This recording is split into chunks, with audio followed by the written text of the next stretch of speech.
人になりましたということで、これも普通に今日来て、働くというよりかはまだ研修という期間なんですけど、会社に勤めさせていただいているそんな OK くんの久しぶりの質問コーナーというやつをやろうと思います。ということで、インスタで募集してね、いっぱい送っていただいたんですけど、社会人関係あるやつもたくさん来たし、関係ないやつも来たんですけど、新規一点ということで全部の質問に答えていこうと思います。なんで価格がちょっと斜めなのかというと、ネクタイを見せたくて、まだまだ新卒って感じですね。あれなんでしょうね、新卒の人って本当にもう分かりやすいですよね。電車とかでも自分も浮いてんだろうなと思いながらスーツ着てますよ。ということで、じゃあ最初の方はライトのやついこうかな。最近ハマってる音楽、これね、出勤の時間は基本音楽聴いてるんですけど、ハマってる音楽で言うとキノコ帝国さん、ちょっと最近結構またリマインドじゃない、ちょっと社会人ぶりすぎですね。なんていうの、再ブーム来てて、怪獣の腕の中っていう曲がいいですね。ちょい春を感じるんだよな、キノコ帝国は。で、あと、結構社会人の不安とか、新大学生、新高校生の不安とかいっぱい来てたから、元気系の曲、自分が朝の準備とか目覚ましで聴く系の曲だと、ワニマの眼光っていう曲、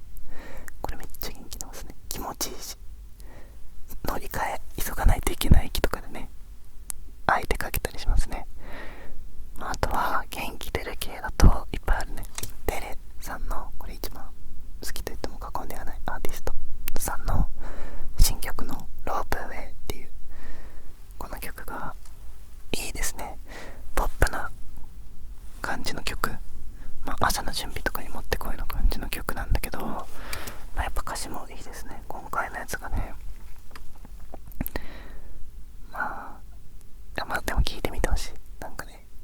幸せってなんだろうってね、歌ってる曲ですね。あとは朝の準備系、女の子いっぱいいると思うから、メイクとか洗顔とかそういう朝の準備の時にいいのは、ワーツの、これも最近の曲で、デュオリンゴのキャラクターみたいな人のアルバムの曲で、サムデイっていう、これもいいですね。これはもう歌詞に注目ですね。ワーツさんの曲は結構、歌詞が注目されることそんなイメージないけどね、もうサムデイめっちゃいいですね。ということで、最近ハマってる音楽シリーズでした。ぜひ目覚ましとか朝の準備とか、もちろんそうじゃない時でも好きな時にかけてみてください。続いて、将来も ASMR は続けていく予定ですか？答えはイエスですね。続けます。ASMR しかり、SNS 全般を、しばらくは続けていこうと強く思っております。特に最近はサブチャンネルを作ってみて、そっちでは結構恋愛に限定した質問動画撮ってるので、そっちも見てみてください。恋愛相談とかね。ゆくゆくはゲームの配信とか、そういう他ジャンルの動画とかをいっぱい上げるチャンネルとして、社会人になって ASMR もたくさん撮りたいんですけど、もっとパッと撮れる動画とか日常の動画とかがそっちに上がると思うので、サブチャンネル要チェックですね。概要欄にリンク載せときま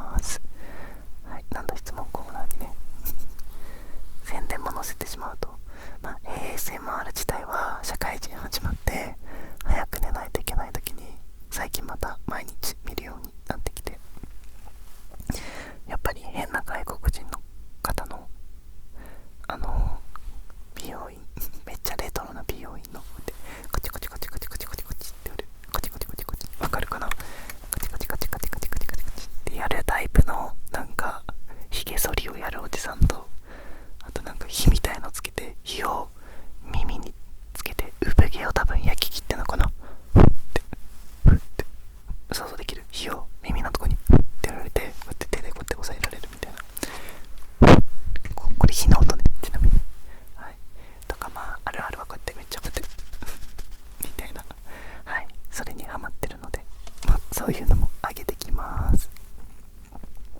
社会人になった感想、私はもうすでに学生に戻りたいということで、新卒の仲間からですね、お疲れ様でございます。だから今のところ、とりあえずちょっと体調不良でこの動画も結構咳が出てて何回もカットしてるんですけど、入社式を欠席したんですよ。体調が悪くて熱が出ちゃって、で1日行ってないから2日3日で土日挟んで月火4日目の夜なんですけど、正直今のところはいけてますね。意外とこれでお給料もらえて美味しいものいっぱい食べれるんだったらまあいいかなっていうぐらい。ただちょっと研修結構緩くて、今日とかもちょっとみたいな時あったんですけど、人事の方もこうやってねってちゃんと肩トントンってされて、危なかったよ俺もみたいに言われて、はい、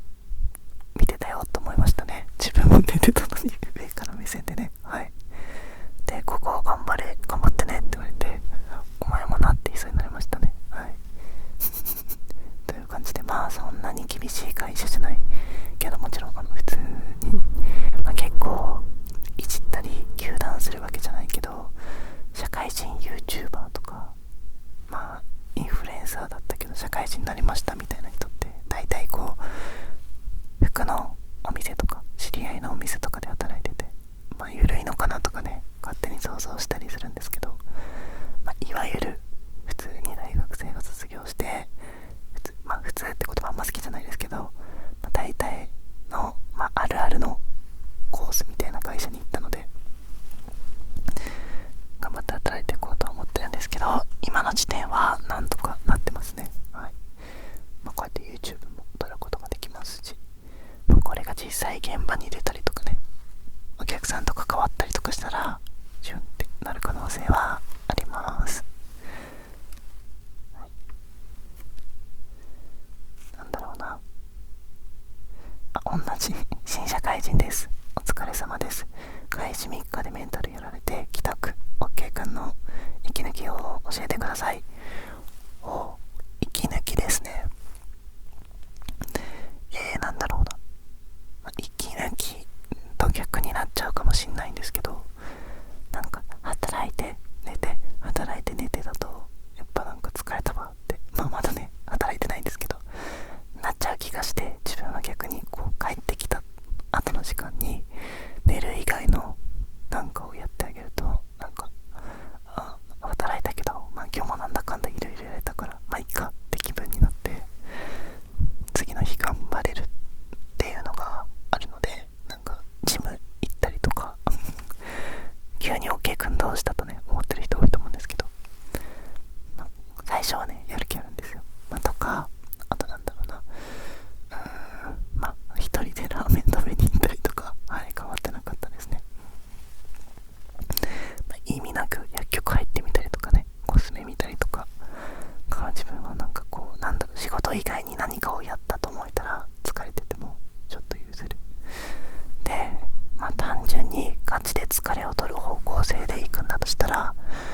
結構ホットアイマスクがめっちゃいいなって思いますね。結局ずっと電子のやつ使ってたんですけど、最近充電し忘れること多すぎてホットアイマスク買いました。はい、ホットアイマスク大好きなので、なんかプレゼントの機会とかあったらホットアイマスク1000枚くらいくださいはい、というぐらいホットアイマスクはめちゃめちゃおすすめですね。あとはいっぱいありますね。はい、自分はこの前ヘッドスパ行って、それもめっちゃ良かったですね。めっちゃ寝ちゃったヘッドスパで、なんかこう全身のマッサージとか上半身マッサージとかって結構高いんですけど、なんかヘッドスパって結構頭だけじゃなくてデコルテとか肩とか、あと顔、顔面、あと腕も含めて意外とやってくれるところ多いのに、なんか圧倒的に安いんですよ、ヘッドスパは。本当に安いとこだと1時間4000円とかのところもあるくらいで、もちろん高って思った人もいると思うんですけど、なんていうの、マッサージの相場的には安いから結構ヘッドスパおすすめですね。ちなみにヘッドミントさんっていう自分が過去に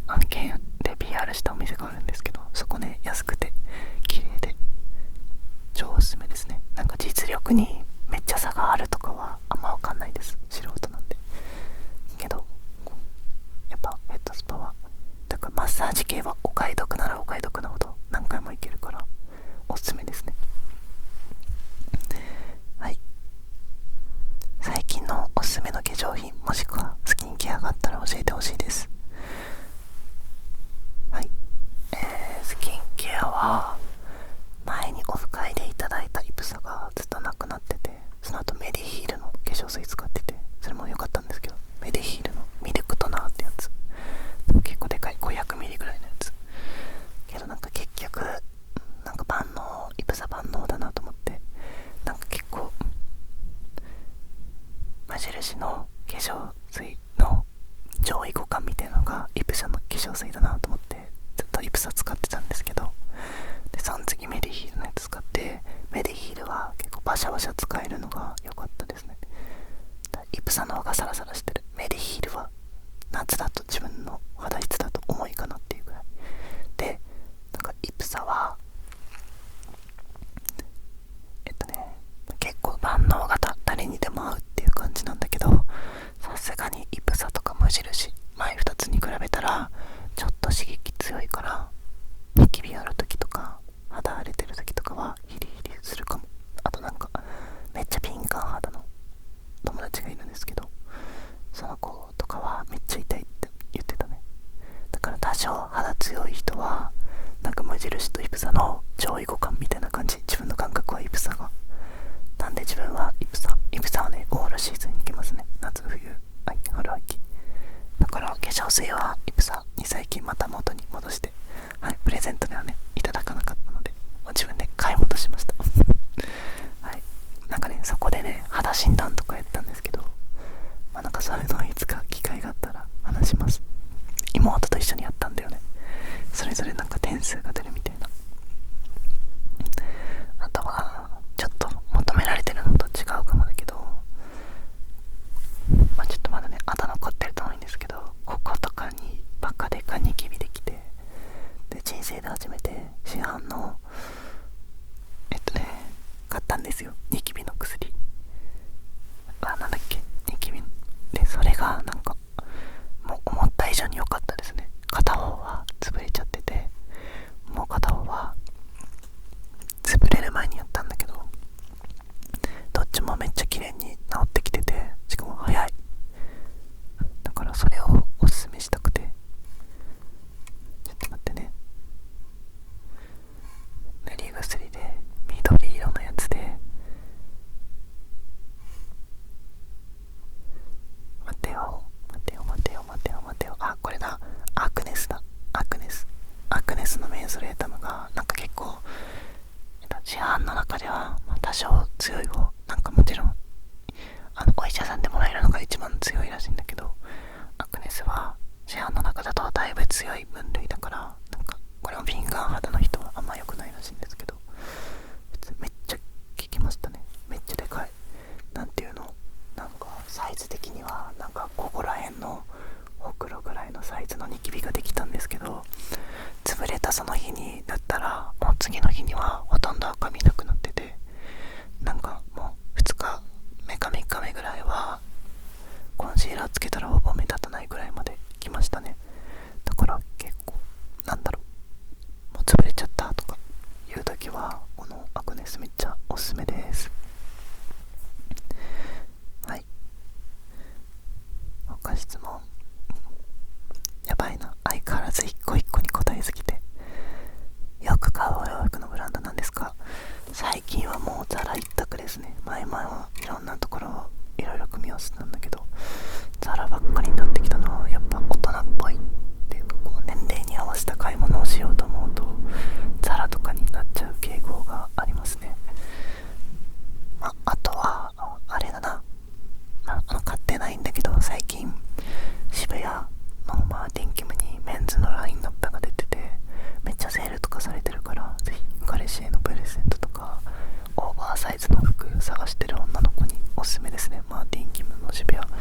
可愛いのいっぱいあったんですけど、なんかいかんせんその時はね時間がなくて来たりできなかったですね。なんか名古屋にもマーティンキムできたらしいね。お洋服最近他で買ってないですよね。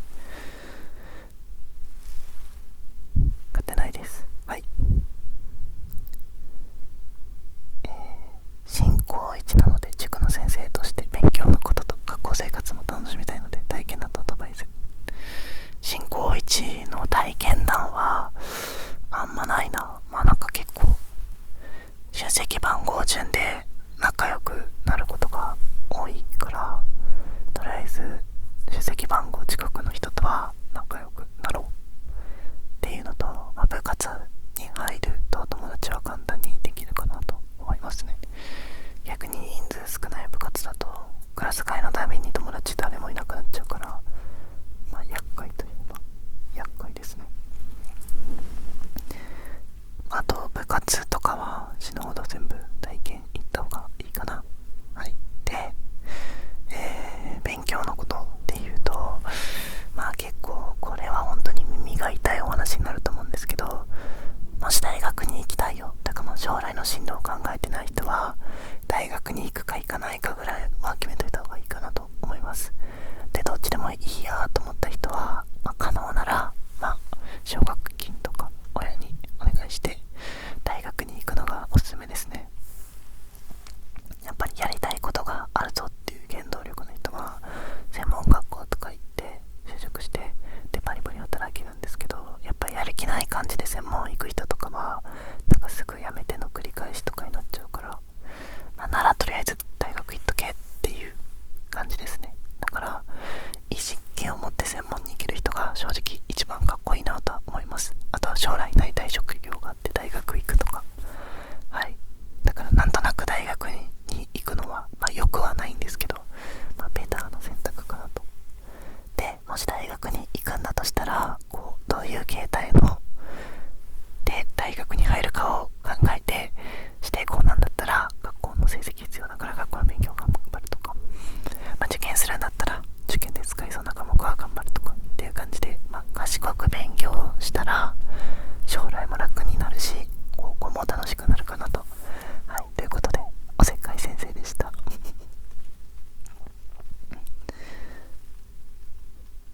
はい。社会人になって周りに YouTube やってること気づいてる人多いですか？これね、今のところはね、わかんないんですよね。結構いっぱい同期がいる会社だし、なんて言うんだろう、Zoom とかで研修受けててみんな顔見れる状態だから、知ってる人はもう気づいてそうというか、でまだ自分には届いてないけどどっかで噂になってるとかは全然ありますね。ただこれは言うか迷ったんですけど、男の子なのでそんなに反感買わないだろってことで言っちゃうと、一人だけ視聴者さんいたんですよ。懇親会ない定式前の懇親会みたいな時の自己紹介で OK さんですよね、自己紹介タイムみたいなので歩き回ってそれぞれがそれぞれの人に挨拶するみたいな時に冒頭で言われて目ん玉飛び出ましたね。はい。ただね、プンプンしてる女の子がいそうですけど、いてもね何も起きないですけど、そのずるいとかはあるかもしれないけど、男の子なんで許してあげてください。はい。適度に仲いいです。はい。でも普通に自分がおすすめしたヘアオイル使ってました。トラックの青色のやつ。そういうのは可愛いですね。はい。怒られるからあんまり特別扱いするとしょうがない、一緒になってしまったものは言うか迷ったんですけど、いいやと思って、今後もその人の話題出てきそうだし、はい、言っちゃうことにしました。ごめんね、その人見てるか動画。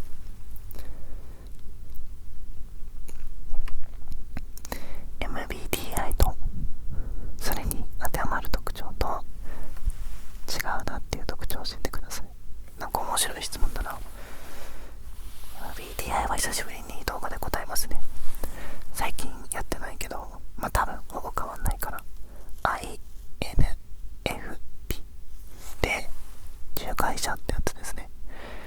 社風とかって調べたら出てくるやつですね。当てはまってる特徴で言うと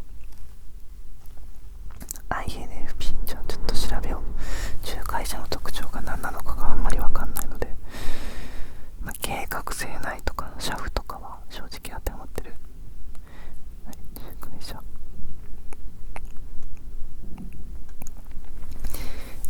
静かそうに見えるかもしれないが情熱的な内面世界を抱えてる。内面世界を抱えてるってますね。創造性と想像力に富む。空想の中で物語や会話を紡ぎ出す。はい。これはねめっちゃやりますね。よく言われてるのが海外じゃない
かあるかな、ハマってること。まあそんなもんですね。はい。ハマって、言うても社会人になって落ち着いてるますね。はい。でもサウナ結構ハマりつつあるかも。3月ね10回ぐらいサウナ行った気がするから、おすすめのサウナ募集です。ぜひ全然地方とかでも旅行で行った時に行きたいから教えてください。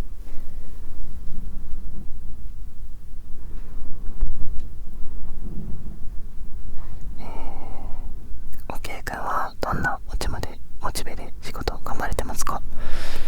ほう、モチベーション、今あんまりモチベーションとかはないんですけど、お金は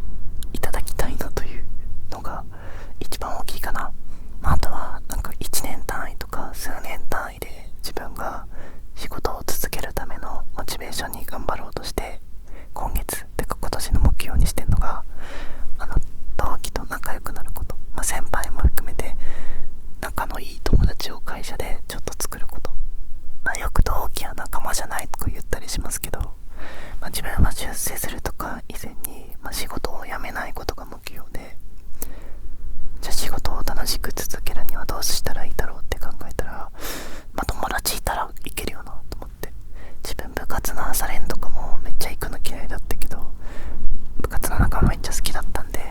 行ったら楽しいかと思って行ってる節があったから、職場にいる人と仲良くなるっていうのを目標に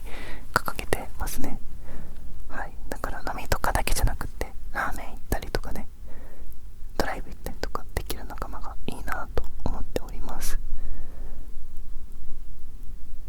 好きな犬種は、マルプーです。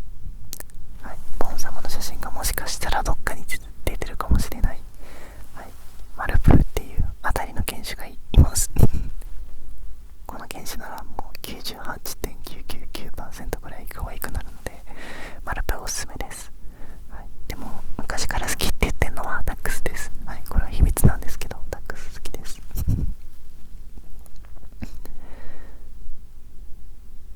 不安だなとか辛いなって思うとき、どうやって乗り越えてますか？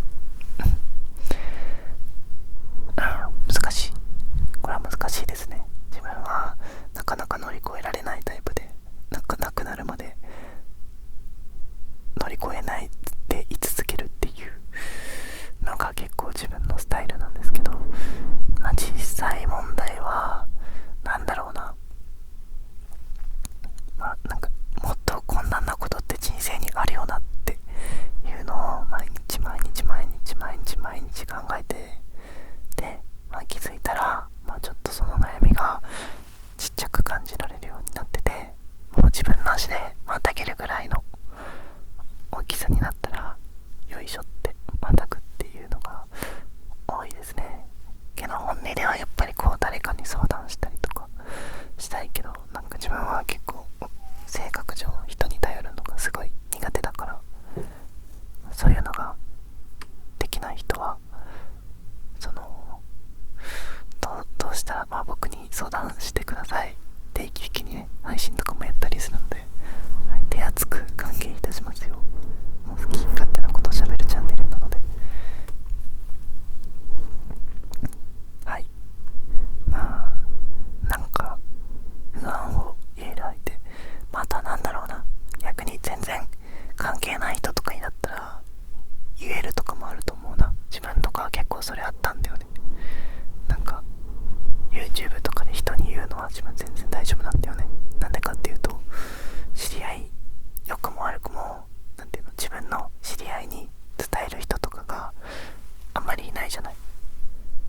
だから友達の友達とか、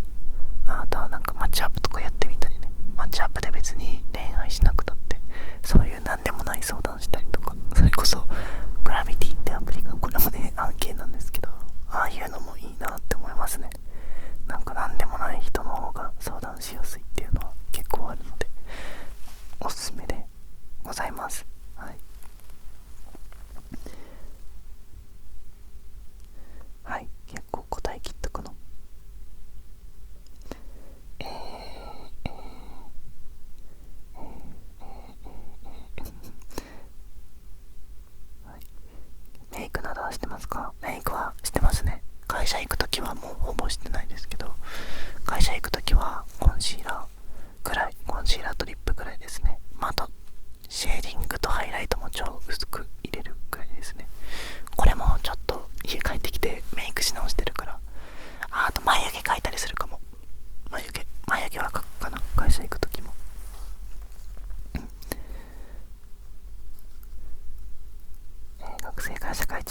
一番変わったことは、朝意外と起きられるようになったことですね。まあ、あとはなんだろうな、まあ今日遊びに行こうぜのノリがちょっと減るっていう感じですね。あと土日のありがたみが増えますね。バンジージャンプしたことある？やろうと思ったらできる。バンジージャンプは読売ランドのバンジージャンプを1回だけやったことがあって、で怖かったけど楽しかったから、なんか本当は昔からずっとなんか茨城県とかにあるなんか標高200メートルぐらいのバンジージャンプあるじゃないですか。